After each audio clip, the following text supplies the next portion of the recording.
God knows in those moments where you throw in the towel. That's why the book that I'm writing is called Unconditional. Never surrender. You're never out of the fight. If you really belong to God, He knows if you have truly surrendered your will or not.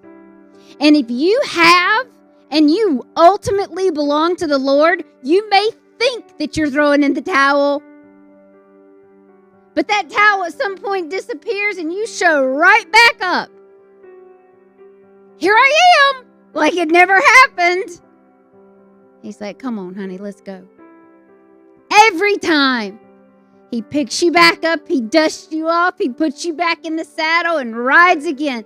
That's why His mercies are fresh and new every day. It's not just that in a 24-hour period, all of a sudden, I cannot wait till 6 a.m. No, it's meaning that every single day, a day is like 1,000 years to God. It's never ending, meaning every second. Because the God who knew no time created time. He doesn't live in time. We do. That means His mercies are always fresh and new. All you have to do is say, wash me. Cleanse me, Lord, with thy cleansing power. Wash me with the water of your word. Lord, let the blood cover my sin. We don't have to sacrifice animals anymore because He agreed. He submitted His will to God. And you, at each juncture in your journey, will have to repetitively surrender your will to God. Repetitively. You'll have those moments where you take it back and you give it again. And you take it back and you give it again. And you sometimes don't even realize you're doing it. Oh, God, I got in my own way again. I know. It's almost like you can hear Him.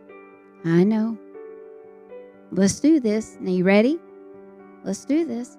Jesus at that rock of agony was saying, I can't do this. But He had the power of the Holy Spirit so that He could overcome that weakness of the flesh. Because remember, in the form of a man, meaning He was born and He had to go through all the things that we go through.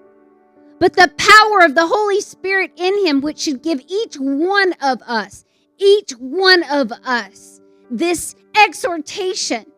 I never knew that this God was living on the inside of me and would help me overcome those greatest moments of weaknesses. But the enemy wants to say, I got her.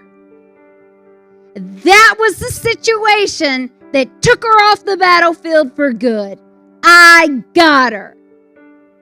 I got that covenant. I got that friendship. I got that unity. Paul's saying, don't do that. Paul's warning Philippi, don't do that, because that's what's coming. He's going to try to get you in the area of weakness, and Paul could foresee that their weakness could be unity.